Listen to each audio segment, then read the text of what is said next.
Hello friends, welcome to my channel. This is Hina. और आज से हम अपने यूट्यूब चैनल पे एक नया कोर्स शुरू कर रहे हैं, that is BEd second year, जिसमें हम पढ़ेंगे जेंडर, स्कूल एंड सोसाइटी। ठीक है। इस वीडियो में मैं आपको बताऊंगी कि ये पेपर आपका कितने मार्क्स का है और इसमें से कैसे कैसे क्वेश्चन आते हैं और आपको कैसे अटैम्प्ट करने हैं। ठीक है। तो ये जो जेंडर, स्कूल एंड सोसाइटी है, ये आपका 50 मार्क्स का है टोटल पेपर, जिसमें से 10 मार्क्स आपके इंटरनल असेसमेंट के होते हैं और 40 मार्क्स का आपका एग्ज़ाम आता है। अब ये 40 मार्क्स में आपको आएगा कैसे क्वेश्चन पेपर में? तो सबसे पहले क्वेश्चन नंबर 1 में आपके शॉर्ट नोट्स होंगे, जिसमें से 4 मार्क्स के आपके 2 क्वेश्चन आएंगे। ठीक है, क्योंकि इसके अंदर 2 यूनिट है। ये आपका 40 मार्क्स का पेपर है और इसके अंदर सिर्फ 2 यूनिट है। तो पहला क्वेश्चन फर्स्ट यूनिट से और दूसरा क्वेश्चन सेकंड यूनिट से आएगा। ये आपका 4 मार्क्स का आएगा और इसमें नो चॉइस, कोई चॉइस नहीं है, आपको दोनों ही क्वेश्चन अटैम्प्ट करने होंगे 4 मार्क्स के अकॉर्डिंग। ठीक है। उसके बाद यूनिट 1 में से आपके फिर से फर्दर 2 क्वेश्चन आएंगे 16 मार्क्स के, जिसमें से आपको एक करना होगा, उसमें चॉइस है। और ऐसे ही क्वेश्चन 2 मतलब यूनिट 2 में से आपके 2 क्वेश्चन आएंगे, जिसमें से आपको एक करना होगा। यानी कि आपको 16 मार्क्स के इस पेपर में 2 क्वेश्चन अटैम्प्ट करने हैं, एक यूनिट 1 से और एक यूनिट 2 से। और एक क्वेश्चन जो आपका फर्स्ट क्वेश्चन है वो कंपलसरी है, जो कि आपका 4 मार्क्स के 2 क्वेश्चन का है। ठीक है। तो आई होप आपको पेपर का पैटर्न समझ में आ गया होगा। ठीक है। अब मैं इस पेपर में से आज आपको एक टॉपिक करा रही हूँ। ये यूनिट 1 है, ये आपकी सिलेबस की। ठीक है, जिसमें से आज हम ये करेंगे इंपॉर्टेंट। मैं एग्जाम पॉइंट ऑफ व्यू से क्वेश्चन के फॉर्म में आपको सारे टॉपिक कराऊंगी, ताकि आपका एग्जाम अच्छे से क्लियर हो। ठीक है। Gender identities and socialisation practice in family, school and formal and informal agencies. इस यूनिट में से 16 मार्क्स के जितने भी क्वेश्चन बनते हैं मैं आपको सारे करा दूंगी, ताकि एग्जाम में आपका एक भी क्वेश्चन छूटे ना और ऐसा ना हो कि आपने पढ़ा ना हो और वो वाला क्वेश्चन आ जाए। ठीक है। तो सबसे पहले ये जो टॉपिक मैंने क्यों उठाया, सबसे पहले क्योंकि इसमें से 16 मार्क्स का क्वेश्चन बनता ही बनता है, हर साल आता है। या तो फैमिली के ऊपर आता है या स्कूल के ऊपर आता है। लास्ट ईयर भी अगर आप प्रीवियस ईयर के पेपर उठा के देखेंगे तो स्कूल के ऊपर आया हुआ था। तो इस बार चांसेस है कि फैमिली के ऊपर आए, इसीलिए मैंने अपना पहला क्वेश्चन फैमिली यही वाला लिया है, जिसमें मैं आपको फैमिली के बारे में बताऊंगी कि फैमिली क्या होती है और वो सोशलाइजेशन में कैसे रोल प्ले करती है। ठीक है। आई होप आपको इतना क्लियर हो गया हो। अगर आप वीडियोस को पूरी देखें, आपको अगर पूरा क्वेश्चन अच्छे से क्लियर हो जाएगा। ठीक है। आपको बाद में पढ़ने की भी ज़रूरत नहीं होगी अगर आप वीडियो को अच्छे से देख लेते हैं। तो सिर्फ पॉइंट्स देखिए, मैं आपको वे भी बताऊंगी कि अटेम्प्ट कैसे करना होता है क्वेश्चन। ठीक है। तो स्टार्ट करते हैं अपनी वीडियो को। तो हमारे टॉपिक का नाम है gender identities and socialisation practice in family. ठीक है। तो सबसे पहले मैं आपको जेंडर का मीनिंग समझाऊंगी। What is gender? जेंडर का मीनिंग, जेंडर वर्ड सुनते ही हमारे माइंड में मेल फीमेल आ जाता है। ठीक है। जिससे हम हिंदी में बचपन से पढ़ते आ रहे हैं, स्त्रीलिंग, पुल्लिंग। ठीक है। तो फेमिनाइन और मैस्कुलिन 2 टाइप के आपके जेंडर होते हैं। ये जेंडर वाले टॉपिक में मैं कवर कर दूंगी। फिलहाल मैं इस टाइम वेस्ट ना करते हुए इस क्वेश्चन को अटैम्प्ट करती हूँ, ताकि आपका 16 मार्क्स का पूरा क्वेश्चन अटैम्प्ट हो। तो व्हाट इज़ फैमिली? सबसे पहले आपका फैमिली क्या होती है? सबसे पहले मैं आपको मीनिंग बताती हूँ सोशलाइजेशन का। ठीक है, कि सोशलाइजेशन का मीनिंग क्या होता है। सोशलाइजेशन एक लर्निंग प्रोसेस है, जिसकी वजह से हम एडजस्ट करना सीखते हैं अपने समाज में। अब ठीक है, समाज के अकॉर्डिंग उनके नियम्स, उनके नॉर्म्स और कल्चर के अकॉर्डिंग हम रहना सीखते हैं। और जो ये सोशलाइजेशन का प्रोसेस है, ये आपका बाय बर्थ स्टार्ट हो जाता है। यानी कि जब भी कोई स्मॉल बेबी जिसका बर्थ होता है, उसके बाद से ही सोशलाइजेशन प्रोसेस स्टार्ट हो जाती है और एंड होती है टिल डेथ। ठीक है। इसकी वजह से हम क्या करते हैं, एक दूसरे से इंटरेक्ट करते हैं, जिसकी वजह से हम काफ़ी कुछ सीखते हैं, नॉर्म सीखते हैं, वैल्यूज सीखते हैं, कल्चर सीखते हैं। ठीक है। तो जो फैमिली है हमारी, वो फर्स्ट एजेंसी ऑफ सोशलाइजेशन है। सबसे पहले जो बेबी है वो सोशलाइजेशन प्रोसेस कहाँ से सीखता है? वो अपनी फैमिली से सीखता है। फैमिली में ही हम उसे कल्चर, नॉर्म्स, वैल्यूज सिखाते हैं। ठीक है। तो देखते हैं इसमें what is family. Family is an intimate domestic group made up of people related to one another by bond of love, blood, sexual mating और लीगल टाइज। ठीक है। तो फैमिली क्या है? ये ग्रुप ऐसा ग्रुप है जो जिसके अंदर जो बॉन्ड है वो कैसा है? वो ब्लड रिलेशन भी हो सकते हैं, वो आपके आफ्टर मैरिज भी हो सकते हैं, और बहुत सारी फैमिलीज के टाइप्स हैं इसमें। ठीक है। इट इज़ द स्मॉलेस्ट और बेसिक सोशल यूनिट। सबसे स्मॉलेस्ट और बेसिक यूनिट सोशलाइजेशन की कौन सी है? वो आपकी फैमिली है, which is almost most important primary group of socialisation. और फैमिली जो है बहुत इंपॉर्टेंट रोल प्ले करती है सोशलाइजेशन प्रोसेस में। अगर हमारी फर्स्ट एजेंसी ही अगर सही से सोशलाइजेशन प्रोसेस पे काम ना करे तो सोशलाइजेशन होता ही नहीं है बच्चे का, ठीक है। फैमिली क्या सिखाती है हमें? How to behave, how to adapt culture, ठीक है। और फैमिली से हम कैसे सीखते हैं? अपने आसपास अपने पेरेंट्स को देख के, अपने ग्रैंड पेरेंट्स को देख के, अपने चाचा चाची को देख के, ठीक है। तो हम उनके वैल्यूज़ देखते हैं, उनके कल्चर देखते हैं और वैसे ही हम एडप्ट करने की कोशिश करते हैं, ठीक है। तो फैमिली जो है बहुत इंपॉर्टेंट रोल प्ले करती है सोशलाइजेशन प्रोसेस में, ठीक है। सोशलाइजेशन को हिंदी में सामाजिकरण कहते हैं। अगर कोई हिंदी मीडियम वाले स्टूडेंट हैं तो उनके लिए भी इसी लेक्चर के नोट्स वीडियो के डिस्क्रिप्शन बॉक्स में मिल जाएंगे, आप वहाँ से ले लीजिए। समझा देती हूँ मैं क्वेश्चन यहाँ पे, ताकि आपको बाइलिंगुअल समझाऊंगी, ताकि किसी को भी कोई प्रॉब्लम ना हो, ठीक है। तो इसकी डेफिनेशन देख लेते हैं, उसके बाद आपको डेफिनेशन लिखनी है फैमिली की। तो अकॉर्डिंग टू क्लेयर ने क्या कहा था? By the family mean a system of relationship existing between parents and children, ठीक है। According to Clare, what is family? Family एक ऐसा सिस्टमैटिक रिलेशनशिप है जिसके अंदर पेरेंट्स भी हों और चिल्ड्रन भी हों, ठीक है। और according to MacIver, family is a group defined as the sexual relationship. Family एक ऐसा ग्रुप है जिसके अंदर क्या है? सेक्शुअल रिलेशनशिप सफिशिएंट प्राइस और प्रोवाइड करती है वो कैसी? अपब्रिंगिंग ऑफ चिल्ड्रन को, ठीक है। फिर उसके बाद according to M F. Nimkoff, family is a more or less durable association of husband and wife with or without child, ठीक है। एम.एफ. निमकॉफ क्या कहते हैं? फैमिली विदाउट चिल्ड्रन भी एक फैमिली है, यानी कि अगर किसी कपल की शादी होती है तो वो हस्बैंड वाइफ भी एज अ फैमिली है, और अगर उनका कोई छोटा बेबी होता है तो तीनों मिलके भी एक फैमिली बनते हैं, ठीक है। वुमेन अलोन फैमिली नहीं होती, मैन अलोन फैमिली नहीं होता। अगर दोनों साथ में हैं तो भी फैमिली है, और अगर कोई स्मॉल बेबी है उनके साथ तो वो भी क्या है? एक फैमिली है, ठीक है। नेक्स्ट है आपका according to Davis, family is a group of person whose relation to one another is based on contiguity who are therefore kin or one another, यानी कि फैमिली में क्या है? हम एक दूसरे के ऊपर डिपेंडेंट होते हैं, ठीक है। तो आपको सबसे पहले ये वाला क्वेश्चन आएगा, तो सबसे पहले आपको क्या करना है? थोड़ा सा फैमिली के बारे में इंट्रो देना है, उसके बाद देन आपको 2 या 3 डेफिनेशन देनी है, उसकी अलग से हेडिंग बनाइएगा डेफिनेशन की, और ऐसे ही अकॉर्डिंग टू मैकवेलर मतलब फाउंडर का नाम लिखना है, उसके बाद उसकी डेफिनेशन देनी है। Next is characteristics of family, ठीक है। तो फैमिली की कैरेक्टरिस्टिक्स क्या है? First is family is a universal group. Family क्या है? एक यूनिवर्सल ग्रुप है। It is found in some of form or the other all type of societies where primitive or modern, ठीक है। यानी कि पहले की फैमिली कोई नया वर्ड नहीं है। फैमिली प्रीमिटिव, चाहे आप प्रीमिटिव सोसाइटी देख लो या फिर आज की मॉडर्न सोसाइटी देख लो, फैमिली क्या है? उसमें पाई जाती है। A family is a based on marriage which result in the mating relationship between two adult and opposite sex, ठीक है। तो फैमिली की शुरुआत कैसी होती है? फैमिली जो है आपकी मैरिज के बेस्ड पे बनती है, ठीक है। Next is every family provides an individual with the name of, hence it is the source of nomenclature. Family क्या प्रोवाइड करती है हमें? फैमिली हमें नाम देती है, ठीक है। फैमिली से ही हमारा नाम चलता है, इसीलिए फैमिली क्या है? सोर्स ऑफ नॉमेनक्लेचर भी है, सोर्स ऑफ नॉमेनक्लेचर भी है, ठीक है। Next characteristics is family is a group through which descent और एंसेस्ट्री कैन बी ट्रेस, ठीक है। फैमिली से ही हमें पता चलता है कि हमारे डिसेंडेंट कौन थे और हमारी एंसेस्ट्री कैसे चली आ रही है। जैसे कि सपोज करिए कोई चौहान की फैमिली है, ठीक है, जिनका सरनेम चौहान है, तो उनके एंसेस्टर भी चौहान रहे होंगे और उनके जो नेक्स्ट आने वाली जनरेशन है वो भी चौहान रही होगी। तो ये हमें कैसे पता चलता है? फैमिली से ही हमें पता चलता है कि उनका एंसेस्टर और डिसेंट कैसे थे, ठीक है। Family is the most important group in an individual life. हम किसी भी इंडिविजुअल के लाइफ में सबसे पहले फैमिली आती है, तो वो हमारे लिए बहुत इंपॉर्टेंट होती है, ठीक है। Family is the most basic and important group of primary socialisation of an individual. किसी भी इंडिविजुअल के सोशलाइजेशन प्रोसेस में सबसे पहला और बहुत इंपॉर्टेंट रोल कौन प्ले करती है? फैमिली करती है, ठीक है। तो ये आपकी कुछ कैरेक्टरिस्टिक्स हैं, जिनको 8-10 हैं, जिनको आप पढ़ेंगे। ईजी, बहुत ईजी है ये। अगर आप इनको एक बार भी पढ़ेंगे तो क्या होगा? ईजिली लर्न हो जाएंगे आपको, ठीक है। तो आप पहले कैरेक्टरिस्टिक्स लिखेंगे, उसके बाद है नेक्स्ट जो आपका मेन क्वेश्चन है, what is the role of family in gender socialization में, ठीक है। फैमिली का क्या रोल है जेंडर सोशलाइजेशन में?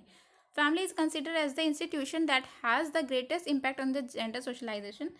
फैमिली ही हमें, जो हमारा जेंडर सोशलाइजेशन है ना, वो सबसे पहले कहाँ से स्टार्ट होता है? फैमिली से होता है। फैमिली में ही हम देखते हैं कई फैमिलीज़ में क्या होता है? जेंडर इक्वालिटी होती है, कई फैमिलीज़ में जेंडर इनइक्वालिटीज़ देखने को मिलती है। तो हम आगे पॉइंट्स बाई पॉइंट्स डिस्कस करेंगे कि क्या रोल प्ले करती है, ठीक है।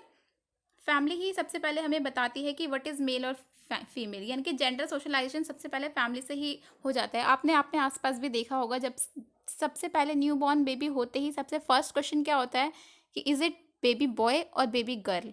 ठीक है, यहीं से आपका जेंडर स्टार्ट हो जाता है।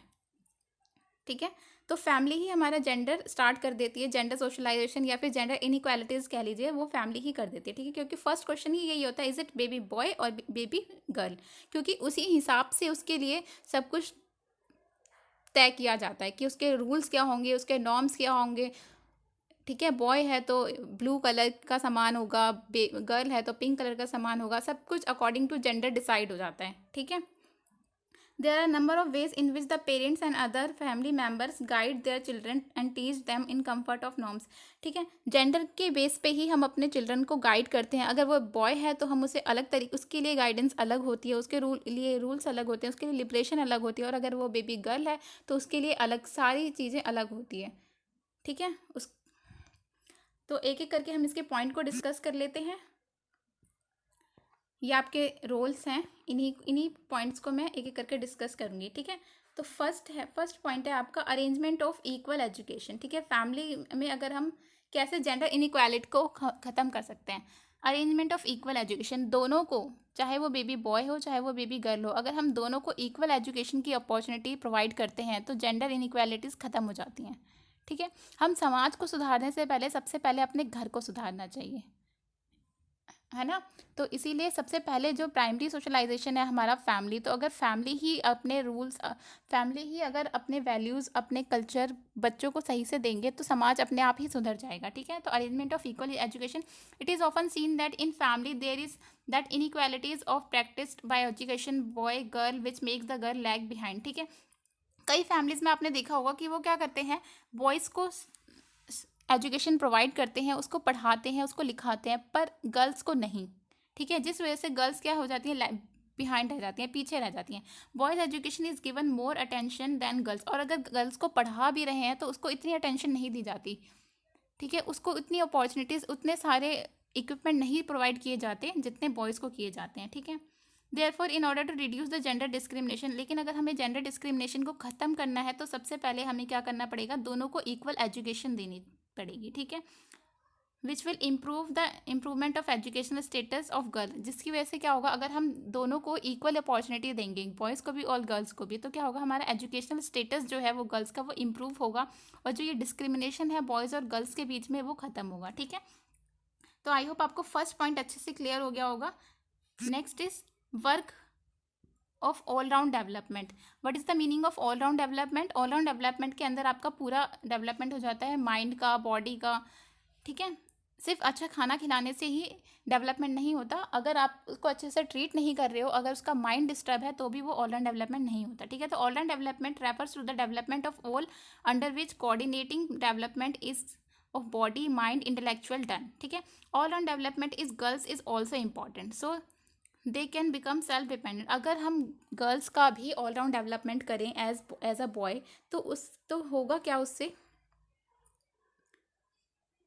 गर्ल्स का भी ऑल राउंड डेवलपमेंट करना उतना ही इंपॉर्टेंट है जितना कि बॉयज़ का, ताकि वो भी सेल्फ डिपेंडेंट बन सके। All children's in the family should be equally developed. Show अगर किसी की भी फैमिली में अगर इनइक्वालिटीज़ देखी जाती है, बॉयज़ को ज़्यादा अटेंशन मिल रही है गर्ल्स से, तो क्या होगा, गर्ल्स के माइंड में बहुत सारी बातें आएंगी जिसकी वजह से उनका मेंटल डिस्टर्बेंस हो जाएगा और उसका ऑल राउंड डेवलपमेंट नहीं हो पाएगा। ठीक है, next is behaviour of equality.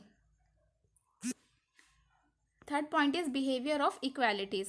If there are similar to boys and girls in family, the gender discrimination in such family is reduced. अगर जिस फैमिली में there is no difference between girls and boys, लड़का और लड़की के बीच में कोई difference नहीं किया जाता, उस फैमिली में जो जेंडर इनइक्वालिटीज़ है वो बिल्कुल ख़त्म हो जाती है, ना के बराबर होती है। पर ऐसा होता नहीं है, बहुत सारी फैमिलीज़ में आपने देखा होगा बॉयज़ को बहुत छूट मिलती है, उनको कुछ भी करने की आज़ादी है, पर लड़की को नहीं। उसको ना तो पढ़ाया जाता है ना, और उससे बचपन से ही उसको घर का काम सिखाया जाता है, बचपन से ही उसको दबना सिखाया जाता है। ठीक है, तो ये बिहेवियर, उसके बिहेवियर को ही चेंज कर दिया जाता है कि तुम लड़की हो, तुम ऐसा नहीं कर सकती, तुम लड़की हो, तुम 10 बजे के बाद, 8 बजे के बाद, शाम के बाद बाहर नहीं जा सकती। ठीक है, और वो लड़का है वो जा सकता है। तो पहले ही फैमिली में ही हम इनइक्वालिटीज़ लेके आते हैं। ठीक है, तो सबसे पहले हमें अपना बिहेवियर, फैमिली को क्या करना चाहिए, अपना बिहेवियर चेंज करना चाहिए। लिविंग कंडीशन, कितना कुछ डिफरेंस होता है। Living condition, equal place, work, family, along with that members of the family should keep in mind that there should be no gender discrimination, literal condiments, the behaviour should be equal. तो हमें क्या करना चाहिए, जो अपना behaviour है, family को क्या करना चाहिए, जो उसका बिहेवियर है वो बॉयज़ और गर्ल्स के प्रति बिल्कुल एक जैसा ही रखना चाहिए, ठीक है। ऐसा नहीं है कि बॉयज़ को हम सारी छूट दे दें और गर्ल्स को बिल्कुल छूट ही ना दें, या फिर उसको दबा कर रखें, उसको पहले से ही सहना सिखाएं। Next is development of liberal approach, ठीक है। लिबरल मतलब क्या होता है, छूट। आपने देखा होगा अपने आसपास, ये बिल्कुल बेसिक सी चीज़ें, ये आपको कहीं पढ़ने की भी ज़रूरत नहीं है। अगर आप सोचेंगे ना तो आप सोच के ही लिख देंगे, आपके आसपास यही होता है। Sensitive approach to womens and girls is used in family. Women have live in harsh social and family restriction. Girls को क्या होता है, बहुत सारे फैमिली रिस्ट्रिक्शंस होते हैं, जैसे कि मैंने अभी बताया था, शाम के बाद आप बाहर नहीं जा सकते, आप लड़कों से दोस्ती नहीं कर सकते। और बॉयज़ के लिए क्या है, वो नाइट आउट भी कर सकते हैं, ठीक है। If they make mistakes they are subjected to harsh penalties. अगर उनसे कुछ गलती हो जाती है तो उनको क्या करना पड़ता है, उसको सजा, पनिशमेंट भी उसकी ज़्यादा होती है। In this way the liberal approach of women should be developed in the family member and customs tradition. सारे हम कस्टम्स, सारे ट्रेडिशन, सारे कल्चर हम क्या करते हैं, लड़कियों को ही सिखाते हैं, ठीक है। लड़कों को कोई कल्चर नहीं सिखाता, लड़कों को कोई ट्रेडिशन नहीं सिखाता कि आपको ये करना चाहिए, ठीक है। अगर उनका मूड है तो वो करेंगे, नहीं है तो नहीं करेंगे, पर हम उनको नहीं बोलते, पर लड़कियों को हम सब कुछ सिखाते हैं, ठीक है। तो हमें ये लिबरल अप्रोच को की तरफ ध्यान देना चाहिए कि अगर हम लड़कों को भी सिखाएं, ठीक है, तो क्या होगा, जेंडर डिस्क्रिमिनेशन खत्म हो जाएगा पूरी तरीके से। Next is to make aware importance of girls, ठीक है। फैमिली में हमें इंपॉर्टेंस ऑफ गर्ल्स समझानी चाहिए अपने बॉयज़ बेबी को भी, ठीक है। The family should know that they should introduce their children to the importance of girls. अगर हम अपने बच्चों को ही इम्पॉर्टेंस सिखा देंगे, अपने बॉयज़ को ही बचपन में ही उनको अगर इम्पॉर्टेंस सिखा दी जाए कि गर्ल्स की क्या इम्पॉर्टेंस है, तो उनके मन में जो है ये जेंडर डिस्क्रिमिनेशन होता है कि ये लड़की है, ये दब के रहेगी, या फिर इसकी कोई इम्पोर्टेंस नहीं है, तो ये मेंटालिटी ख़त्म हो जाती है, ठीक है। ये इस मेंटालिटी को चेंज हम कहाँ से कर सकते हैं, फैमिली ही कर सकती है। उसको हम क्या कर सकते हैं, गर्ल्स की रिस्पेक्ट करना सिखा सकते हैं, instead of dominating over them, उसके ऊपर पावर दिखाना कि मैं बॉय हूँ, ये तो बिल्कुल गलत बात है, ठीक है। तो फैमिली अगर चाहे तो वो क्या कर सकती है, सबसे इम्पॉर्टेंट रोल हमारी किसी भी डिस्क्रिमिनेशन में फैमिली ही रोल प्ले करती है, ठीक है। उसके और कहा क्या जाता है कि समाज में ऐसा ही होता है, ठीक है। समाज तो तभी सुधरेगा ना अगर हम आपको फैमिली ठीक कर लें, ठीक है। हम अगर अपने ही बच्चों को अच्छी बातें नहीं सिखाएंगे तो हम समाज को कैसे सुधार सकते हैं। तो हम इतना तो कर सकते हैं कि अपने बॉयज़ को ये सिखाएं कि गर्ल्स की रिस्पेक्ट कैसे की जाती है, उनके ऊपर डोमिनेटिंग बिहेवियर नहीं करना चाहिए। Girls are mother sister and wifes etcetera to be ignoring these forms the life man will remain incomplete, ठीक है। इंपॉर्टेंस ऑफ गर्ल्स दिखाएं कि अगर गर्ल्स नहीं होंगी तो उनकी लाइफ कैसी होगी विदाउट गर्ल्स। गर्ल्स उनके लाइफ में एज अ सिस्टर भी होती हैं, एज अ वाइफ भी होती है, एज अ मदर भी होती है, ठीक है। तो हमें अपने बॉयज़ को क्या करना चाहिए, रिस्पेक्ट ऑफ गर्ल्स या फिर इंपॉर्टेंस ऑफ गर्ल्स सिखानी चाहिए। Next is development of tendency to work and live together in the family itself. The children learn to live tough and work when all the members of the household do the same work, the development of sense of respect, ठीक है। Families में क्या होता है, जो अगर mail है वो वर्क करते हैं बाहर, आउटसाइड वर्क करते हैं, बट जो फीमेल है वो भी तो इनसाइड वर्क करती है। पर फैमिली में हम क्या देखते हैं कि जो मेल है उसको ज़्यादा इंपॉर्टेंस दी जाती है क्योंकि वो बाहर वर्क करता है, पर अगर फीमेल है जो घर पे वर्क कर रही है उसके वर्क की कोई इंपॉर्टेंस नहीं होती। तो ऐसा नहीं होना चाहिए, दोनों के वर्क की इक्वल इंपॉर्टेंस होनी चाहिए, ठीक है। और वो लिव टुगेदर करेंगे। सब फैमिली है जो रोल प्ले करती है जेंडर डिस्क्रिमिनेशन में। Equal participation in family activities, ठीक है। बॉयज़ और गर्ल्स दोनों को ही इक्वल पार्टिसिपेट करना चाहिए जो आपकी इक्वल एक्टिविटीज़ हैं हाउस होल्ड की, ठीक है। सारे काम डिवाइड कर लेना चाहिए। ऐसा नहीं है कि सारे घर के काम गर्ल्स ही करें, बॉयज़ को भी हमें सिखाना चाहिए कि हाउस होल्ड वर्क को कैसे किया जाता है, ठीक है। Next point is prohibition of the use of word related to inferiority. तो इस पॉइंट में क्या है, in the family behaviour is being done by the members, the child imitate the same kind of behavior. The use of words related to inferiority. Family में क्या होता है, बच्चा कैसे सीखेगा? सबसे पहले वो अपने पेरेंट्स को देख के ही सीखता है। अगर हम एक फैमिली है जिसके अंदर पेरेंट्स में क्या दिखाया जाता है कि जो हस्बैंड वाइफ है वो दोनों इक्वल इंपॉर्टेंस रखते हैं, दोनों ही एक दूसरे के काम करते हैं, वो बहुत लविंग फैमिली है, तो वो बच्चा क्या सीखेगा? उसके अंदर सारी अच्छी क्वालिटीज़ आएगी। पर एक तरफ हम क्या देखते हैं, एक फैमिली में जो फादर है वो बहुत डोमिनेटिंग कैरेक्टर है, और जो वाइफ है यानी कि जो उसकी मदर है उसकी कुछ नहीं चलती, फादर उसके ऊपर हाथ भी उठाते हैं। कई बार ऐसी फैमिलीज़ देखने को मिल जाती है कि जिसमें जो फादर्स हैं वो मदर्स पे हाथ भी उठाते हैं, अपनी वाइफ पे हाथ भी उठाते हैं। तो बच्चे को क्या सीखने को मिल रहा है इससे? उसका जो सोशलाइजेशन प्रोसेस है वही पूरा ख़राब हो जाता है। ठीक है, तो इससे दूर होना चाहिए, बचना चाहिए। Next is change in social environment. There should not be any discrimination between the boys and girls in the family. They should try to change the family practice through which backwardness of the society comes. जो society की backwardness है ना, ये जो difference है boys and girls में, हमें इसको ख़त्म करना है। ठीक है, many families together form the society. क्योंकि जो सोसाइटी है, हम लोगों को क्या बच्चों को क्या सिखाते हैं? सोसाइटी में हमारे ऐसा चलता है, सोसाइटी में हमारे वैसे चलता है। सोसाइटी बनती किससे है? इन्हीं छोटी छोटी फैमिलीज से। फैमिलीज मिलके ही तो सोसाइटी बनाती हैं, बहुत सारी फैमिलीज मिलके ही तो सोसाइटी बनती है। तो अगर हम फैमिली को ही सुधार लेंगे तो सोसाइटी अपने आप ही सुधर जाएगी।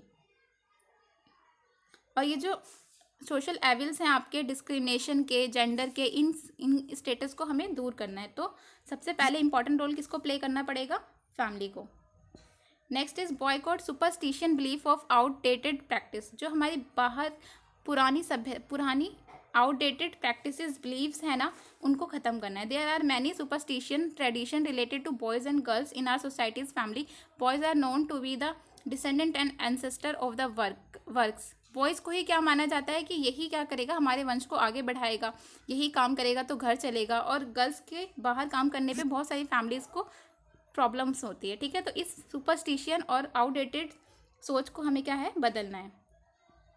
Next is good characters and personality. The family should be emphasize the creation in all members and their personalities development in the family. Girls and women are kept in very discipline while there is no limit for boys. Families में क्या होता है कि girls और women's को बहुत ही discipline में रखा जाता है। उनके लिए बहुत सारे रूल्स नॉर्म्स पहले से ही तय कर दिए जाते हैं कि आपके लिए ये रूल्स हैं। और वहीं पे क्या होता है, बॉयज़ के लिए कोई लिमिट्स नहीं होती, वो कुछ भी कर सकता है। ठीक है, तो ये सारी जो ये गुड कैरेक्टर हम कैसे सिखा सकते हैं? हम फैमिली स्टार्ट करेंगे तो सबसे पहले हमें बॉयज़ को सुधारना है, यानी कि दोनों को इक्वल ट्रीटमेंट मिलना चाहिए, बॉयज़ को भी और गर्ल्स को भी। Education for professional skill. The family should have all its members whatever it is, women or girls, man qualified sufficient for this, they should be provided to professional skills. ठीक है, तो हमें दोनों ही चिल्ड्रन को, यानी कि बॉयज़ और girls दोनों को ही प्रोफेशनल स्किल्स सिखानी चाहिए। ऐसा नहीं है कि गर्ल्स की एजुकेशन लिमिटेड कर दी और बॉयज़ को सब कुछ सिखा रहे हैं। ठीक है, इक्वल डिस्ट्रीब्यूशन ऑफ रिस्पॉन्सिबिलिटी। सारी रिस्पॉन्सिबिलिटी सिर्फ गर्ल्स की नहीं होनी चाहिए, बॉयज़ की भी इक्वल रिस्पॉन्सिबिलिटीज़ होनी चाहिए, तभी हम जेंडर डिस्क्रिमिनेशन को ख़त्म कर पाएंगे। To empower the women, in many families girls are repeatedly remind that they are girls. कई फैमिलीज़ में क्या होता है, बार बार गर्ल्स को बताया जाता है कि आप गर्ल हो, आप लड़की हो, आप ऐसा नहीं कर सकते, आप लड़की हो, आप बाइक नहीं चला सकते। ठीक है, आप बाहर नहीं जा सकते। तो they should work in a border. उनके लिए सबसे पहले ही बॉर्डर यानी कि लक्ष्मण रेखा खींच दी जाती है। Such behaviour in family member give the sense of frustration. That's why family member should not be give women opportunity to feel weak but give the opportunity to grow in area. तो हमें अपनी girls को ऐसी opportunity, मतलब उन्हें उनके dark में नहीं भेजना चाहिए, जबकि उनको क्या करना चाहिए? अपॉर्चुनिटी देनी चाहिए ताकि वो ग्रो कर सकें अपने ही एरिया में। ठीक है, तो ये आपके 15-16 पॉइंट हैं जिनको मैंने नोट्स की फॉर्म में करा है। आई होप आपको ये पूरा क्वेश्चन समझ में आ गया होगा और आपका 16 मार्क्स का क्वेश्चन बहुत इजीली कवर हो जाएगा इन पॉइंट को अगर आप एक्सप्लेन करते हैं अपने वर्ड्स में। तो अगर चैनल पसंद आया हो, सेशन अच्छा लगा हो, तो प्लीज़ चैनल को लाइक करें, शेयर करें और सब्सक्राइब करें। और अगर आप कोई सजेशन देना चाहते हैं कि मैं क्वेश्चन की फॉर्म में आपको ऐसे ही सारे 16 मार्क्स के क्वेश्चन करा दूं क्वेश्चन की फॉर्म में, या फिर पूरा सिलेबस कराऊं, ठीक है, तो आप कमेंट सेक्शन में बता सकते हैं। अगर चैनल पसंद आया हो, सेशन पसंद आया हो, तो चैनल को लाइक करें, शेयर करें और सब्सक्राइब करें। मिलते हैं अपनी नेक्स्ट वीडियो में। Thank you.